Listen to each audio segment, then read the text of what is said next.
Il arrive au club, il dit « Ok, je prends cette équipe, ne sont pas dans mes plans Ronaldinho, Deco et Samuel Eto'o. » Non seulement il se trompe, et il se trompe profondément.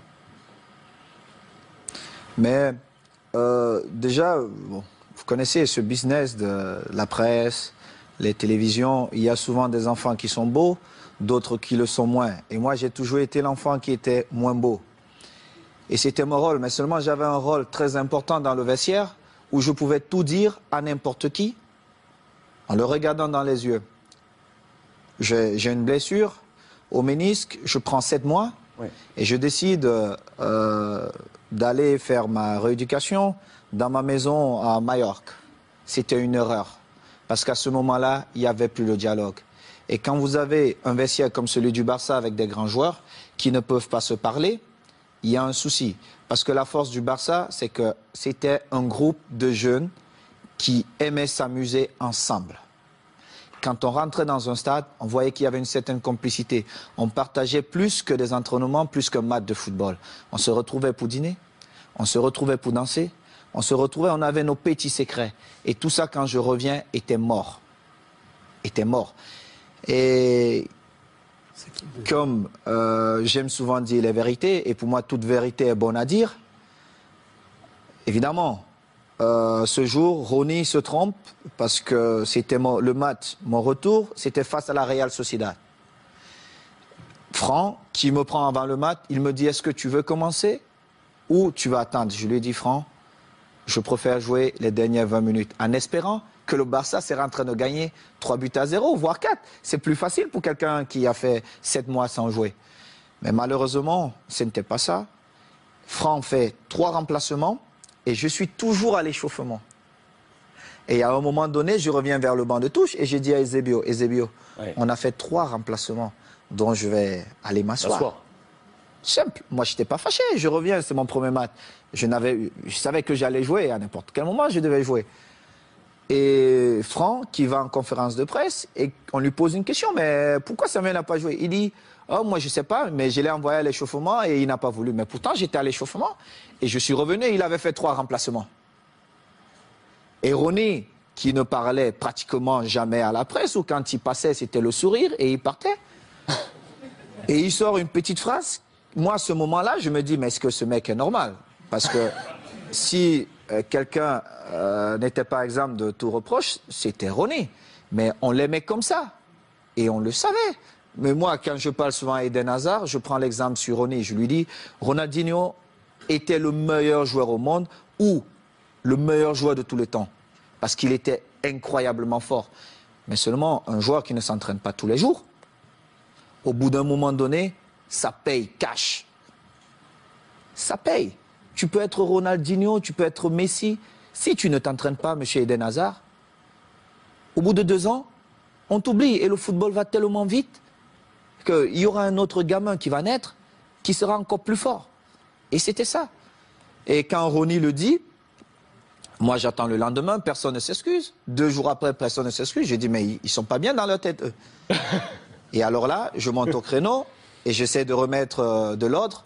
Mais seulement, comme j'étais le fils mal aimé de la presse, on a tout mis sur moi.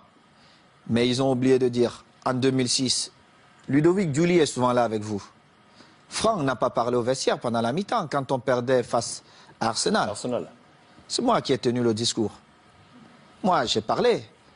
J'ai dit ce que je pensais à chacun d'eux. Quand on est revenu, on a vu un autre Barça. On a gagné ce trophée. Moi, je m'en fous. Le plus important pour nous, c'était de gagner. Et il était inconcevable de voir un groupe de jeunes gamins avec autant de talent perdre match face à Arsenal. C'était inconcevable. Et du coup, comment vous avez pris ce message quelques semaines plus tard, lorsque Guardiola qui arrive dit « Moi, Eto'o, Deco, Ronaldinho, c'est dehors ». Mais j'ai d'abord rappelé à Guardiola qu'il n'a jamais été un grand joueur. Il était un bon joueur. Et c'est vrai.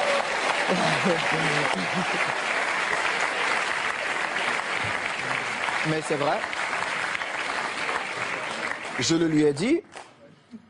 Et j'ai rappelé au passage, si c'est le coach Luis qui me le dit, je dis, ok, je ne peux rien dire. Comme joueur, on connaît aussi Pep, mais surtout comme entraîneur, Il n'avait rien démontré pour qu'il arrive dans un vestiaire comme le Barça. Il ne connaissait même pas l'histoire du vestiaire et qu'il se mette à dire certaines choses. Et en plus, ce qui me faisait encore plus mal, c'est qu'ils inventaient des choses que la presse relayait. J'ai eu cette discussion avec lui et j'ai eu une très très belle offre pour aller jouer 6 mois en Ouzbékistan où on me payait 26 millions de dollars. Et dans son bureau, avec Tiki, il me dit « Oh Samuel, ça peut te faire du bien, vas-y. » Et je lui ai dit « Celui qui va te faire gagner, c'est Eto'o. Mais tu viendras me demander pardon. » Et je suis resté à ma place. J'ai continué à m'entraîner, nous sommes allés aux États-Unis. Et nous étions à Houston, dans le vestiaire. Il dit avant le match, « Ok, nous allons changer de dossard. » Oh, tout le monde dit, « Oh, c'est l'entraîneur qui le fait maintenant, c'est surprenant. » Et il dit, « Titi, tu vas prendre le numéro 9 de Samuel. » Titi Henry. Oui, Titi Henry, tu vas prendre le numéro 9. Et Titi était bien content. Et Eto'o portera le 14. Tout le monde était surpris. Et c'était un manque de respect total. Et je ne pouvais pas l'admettre. Parce que j'avais quand même écrit une belle histoire, même si elle devait s'arrêter là, au Barça. J'avais beaucoup fait pour le club. Que ce soit dans les stades, mais surtout en dehors du stade. En dehors du stade. J'ai toujours été là pour tous mes coéquipiers, pour tous les clubs. Vous êtes resté 1 an avec Pep. Je vais vous dire. Alors, il joue, je suis au banc de touche.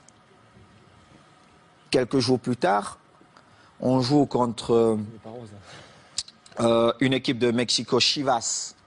Chivas. Et il a le malheur de me donner 20 minutes. Et je crois qu'il pouvait se tirer une balle dans la tête. Et les 20 minutes, je marque 3 buts. On revient à New York contre Red Bull. Bon, il se dit, bon, voilà, il me renvoie dedans, je marque encore 3 buts. Il était obligé de convoquer une réunion, mais comme il n'a jamais eu le courage de me dire les choses en face, il est passé par mes coéquipiers. J'étais en train de dîner et le délégué vient, Carlos Nava, il me dit, viens, j'ai une surprise pour toi. Moi, j'étais pressé. Je me disais peut-être c'est Beyoncé qui m'attendait.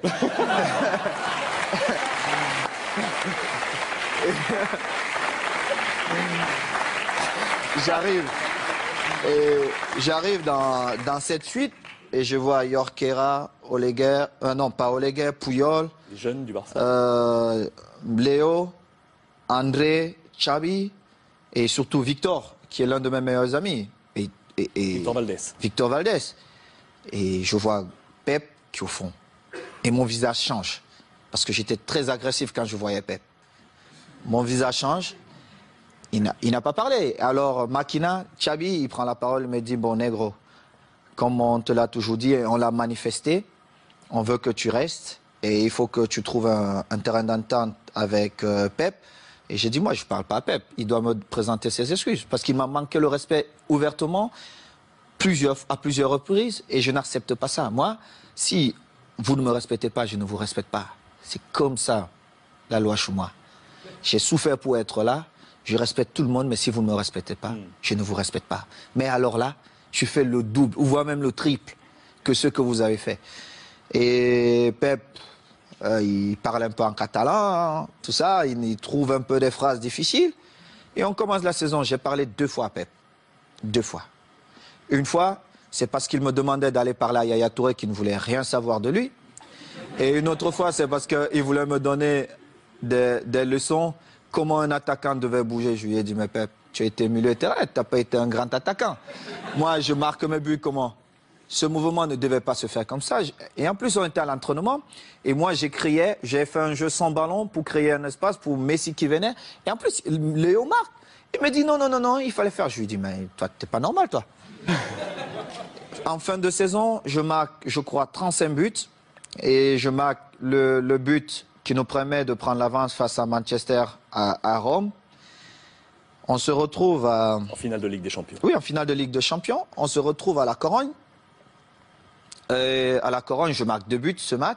Et je devais partir jouer face au Togo avec les Lions. On a un dîner bien arrosé. Moi, je ne bois pas. Mais tout le monde s'est lâché un peu. Et il dit, oh, je vais porter un toast. Et puis voilà. Vraiment, il faut qu'on dise merci à Samuel parce que c'était une saison difficile pour lui, mais il a montré le grand joueur qu'il est. Tout ça, tout ça. Un beau discours. C'est la première fois où j'ai fait confiance à Guardiola. Mais cela m'a coûté mon passeport pour l'Inter de Milan.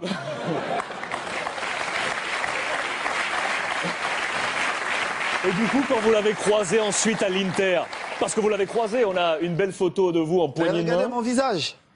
Parce que Guardiola, il m'a vu dans le tunnel. Est-ce qu'il m'a salué dans le tunnel? Il ne m'a pas salué dans le tunnel.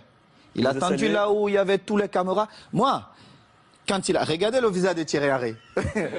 Ça dit tout. Parce qu'ils ont vu la scène. On était tous dans le tunnel.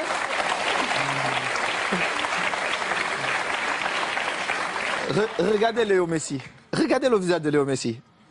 On était tous dans le tunnel. Il ne m'a pas salué. Il a attendu quand il y avait toutes les caméras pour venir me tendre la main. Évidemment, je ne pouvais pas refuser. Parce que le mal-aimé ou l'enfant détesté, on devait dire, ah, voilà, Samuel a encore fait des siennes. Mais seulement, les gens ne connaissent pas les dessous. Parce qu'il aurait bien pu me saluer dans le tunnel. Moi, j'ai eu des différences avec le code lors d'un match espagnol de Barcelone. Je ne sais pas si vous vous rappelez. Mais j'ai beaucoup d'estime pour le coach. Le football, c'est ça. Entraîneur de l'Espagnol. De l'Espagnol. Contre Majorque. Contre Majorque. Vous êtes envoyé un petit peu. C'était difficile pour le code, mais moi, je devais défendre Majorque et j'ai fait mon boulot. Et c'était pareil. Donc, c'est une histoire comme ça. Mais bon, après, on s'est retrouvés, Pep et moi, on a fait la paix. Et je suis content, mais la vraie histoire, c'est celle-là. C'est que Pep, peut-être dans son envie de gagner, n'a pas respecté certaines choses dans le football. Et heureusement pour lui, j'ai marqué quand même 35 buts cette saison-là qui nous ont quand même permis de gagner. Chichi cette saison. Qui nous ont permis de gagner tous les titres qu'il a gagnés. Et il est bien content parce que c'était ses premiers trophées. Saison où le Ballon d'Or arrive dans les mains de Léo Messi. Mérité. Vous êtes 10e de ce classement Ballon d'Or cette saison. Je ne regardais même pas ça, mais Léo l'a bien mérité.